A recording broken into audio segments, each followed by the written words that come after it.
Hey there, it's Sam, and I'm talking about the new moon that's happening on November 11th.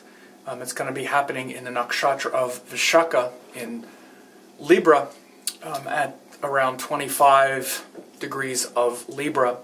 So this new moon is also going to be what's called Diwali, or the Festival of Light. It starts that celebration, and this is a time when the new moon occurs, usually, I think almost always in Libra. And it's interesting that we have this Festival of Light, which is to celebrate the light within, the inextinguishable light within, at a time when the sun is actually debilitated in its weakest place. And so when sun and moon both come together at this point, it's actually when sun and moon are both probably at their weakest during a lunation cycle, because not only is the sun at its weakest, but also the moon is very close to its exact point of debilitation, which happens in Scorpio. So this is the time when sun and moon are both probably the weakest, and it's when we celebrate the return of the light, or actually the return of the light is also celebrated on the darkest day, which happens on the first day of winter, which I'll talk about later. But this new moon, this lunation cycle that happens closest to that point, is what we call Diwali, or also Deepavali, which is like a Deepa lamp. So a lot going on with that new moon on November the 11th. So again, you know, the new moons happen when sun and moon come together. The moon literally sort of disappears in the sky where we can't see it anymore. And it's because it's sort of burned up in the rays of the sun relative to where we are. So that placement, or, you know, that place is where the new cycle begins. And so it's going to be this new cycle in Libra, which is about accommodating others, yielding our own will to the desires of a partnership or of a, you know, of another individual. So typically the way to understand Libra is it's this sort of relationship energy. Of course, we tend to focus on romantic relationship, but it's really all relationship that we engage with others. And, you know, it takes you know, the most dramatic form in our romantic involvements, but it's also just our capacity to interact with other equals in a way that's equal. So it's not about a parent with a child, or a boss and an employee, or a, you know, some other kind of power imbalance. It's about two equals. And of course, this is the thing that makes a relationship, a romantic relationship, work. We really learn about equality in our romantic relationships, not about love. This is something that I explain sometimes. We don't really learn love in our romantic relationships. I mean, you know, we learn love in all areas of life, but the main thing that the soul is learning in the romantic relationships has to do with compromise and equality and sharing and having healthy boundaries where we listen to our needs and then compromise to accommodate another person's, and where we can reflect this mutual respect. So it's really about mutual respect. And again, it's not just in romantic relationships, but these also pervade business partnerships. Like if you don't have a certain, you know, understanding of mutual respect, then you can't be a good business partner, or you can't be a good boss, or you can't really navigate the complexities of interpersonal relationships. So Libra is where this happens. Libra is where we learn that skill. So this new moon is going to bring sun and moon together, and also Mercury is there. So Mercury will bring intelligence and scrutiny and discernment and communication. Now Mercury is exchanging also with Venus, because Venus is in Virgo and Mercury is in Libra, so they're in an exchange.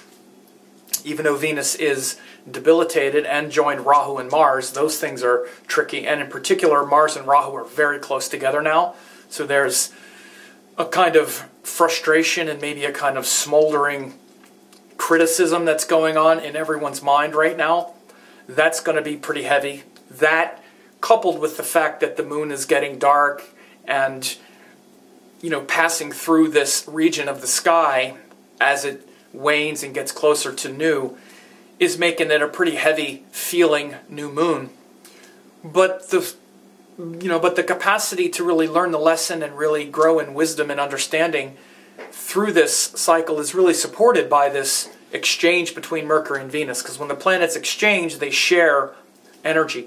So even though Venus is debilitated, which it's that way in Virgo because it's where we find a lot of fault. So one of the least beneficial attributes that you can have when trying to get along with someone is to be a nitpick and to nitpick every little thing they do. And so this is why Venus in Virgo is difficult, rather than just to sort of call it a name. It's debilitated, like that's accomplishing anything. It's actually not, and in fact it's usually bringing out this judgment. You know, astrology is pretty tricky. Of course we have to judge a lot of things, meaning we have to identify a lot of different things, but when we judge them, just sort of call them a name and then judge them as, oh, that's one of the bad ones, it's sort of pointless. So we need to understand why and be able to explain and understand and feel the reason why the placement is in detriment. So the reason is, as I just said, when we get along with others and when the Venus thing works, it's because we're tolerant, because we're not focusing on just the flaw, focusing on the mistake. And Virgo is where we notice mistakes. It's a Tamasic sign related to fixing problems and identifying danger. So when Venus is in Virgo, there can be just this kind of crabbiness where instead of sort of loving everything and being sort of happy for no reason, which is Venus in Pisces, we're aware of every reason why we're not happy. And we can, you know, write volumes and have spreadsheets full of grievances related to another person. So this tendency can be very much modified and adjusted with Mercury in Libra at this time. So Mercury in Libra brings this kind of tolerance back and forth. And one of the best things about Venus when it is debilitated is most of the time, or at least much of the time when Venus is in her state of debilitation, Mercury is usually either joined it or exchanging with it. The only time it's not is when Mercury is in Cancer. Rarely would it be in, I'm sorry, not Cancer, Leo. Rarely would it be much further away. So usually you have Mercury either join the debilitated Venus or in Libra next door, giving the exchange. So the heavier part of this new moon has a lot more to do with the Mars-Rahu conjunction, which is very close. Those of you who got my forecast last year for the upcoming year, I talked about this placement very strongly. So a lot of you got my 2015 forecasts. Go back and listen to what I talked about at this time when Mars, Rahu, Venus join, and Mars, Rahu join in Virgo for quite a while. By the way, in my upcoming forecasts for 2016, I talk a lot about Mars in Scorpio with Saturn for about 7 months. That's going to happen next year. So if you haven't gotten my 2016 forecast yet, you should do it. I have them finished for all 12 signs. But so this relationship, compromise, mutual respect equation is going to be really big. And what's making it less fun right now is Venus is debilitated. It's joined Mars and Rahu, which is asserting a lot of individuality. Mars Rahu is like, my desires are important. My boundaries are important. My will is important. So Venus is getting kind of hammered by that part of it, at least the part that doesn't feel so excited about connecting with another person. But we can get a lot of wisdom and insight about that because Mercury is exchanging. So, you know, in addition, we still have Jupiter in Leo, which is giving inspiration and purpose and principle. Thank God we have more to do than just try to get along with each other. Thank God there are bigger things involved, right? Like our higher teachings and our gurus and things that are not just about trying to enjoy ourselves and be happy. Life is about more than that, but it's important. And Saturn is still in Scorpio, where we're facing our fears and trying to transform our emotional frustrations and our emotional stresses and fears into a deep, penetrating silence.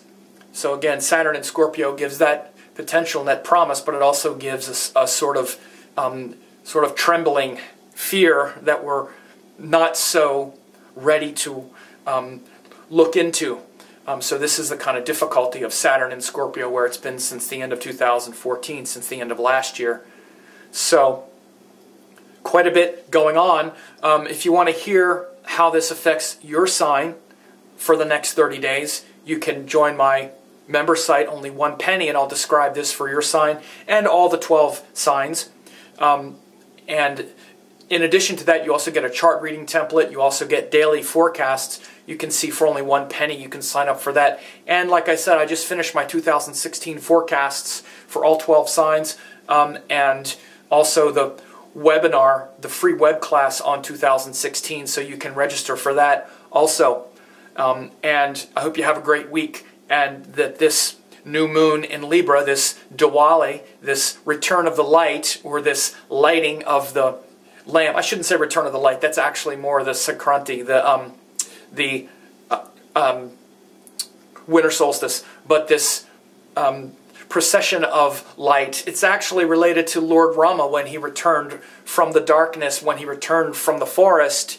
They lit a bunch of lamps along the road to light his way. So it's really about the divine returning home. In this time of the year, when the sun is debilitated, the light is not as strong. This is why we then we celebrate the light within. This light within is not dependent upon the external light. See, the light of the sun keeps shining no matter what happens. I mean, just ponder that. No matter what's happening astrologically, the planets are always still there. Even though there's stress, they're still giving the full power. The problem is because we feel it through our ego, we're identified with those emotions that the ego places on top of that divine light. So just because the sun is weak in Libra doesn't mean the sun is still weak. The sun is still shining. It's still giving life. Not just in the sky, but in our consciousness as well. The sun, the true sun within, is not affected by its waxing and waning throughout the year. The way the sun waxes and wanes throughout the year is based on the Earth's orbit. So as it goes through Libra, it's weaker. So we celebrate the light within, because the light without, the external light, is not as clear to us. So we consciously create little lamps, little flames, little lights, so like we can be reminded, oh yeah, that's right, this is why. Once you understand it more, you realize that all of the Indian celebrations, the Hindu celebrations, all correlate with the sky, with the astronomy. It's not based on a calendar date, it's based on a sun-moon date. Just like when this sun-moon relationship happened last month, that's when we had Navratri. So we have them back to back. Navratri comes 1 month when sun and moon come together, and then the next month is Diwali, which is the return of the light. So it's a very beautiful kind of rhythm. And again, if you want to hear how this affects your sign, you can join my member site, only $1, and I'll describe it for your sign. And make sure to get the 2016 forecast. A lot of amazing things happening next year. We have, the eclipse cycles are going to move from Virgo Pisces into Leo Aquarius. I talk about those eclipse cycles. I also talk about that Mars-Saturn conjunction for almost 7 months in Scorpio. Also some other very important things with both, Saturn and Jupiter retrograde at the same time, and some other things. So anyway, have a great week.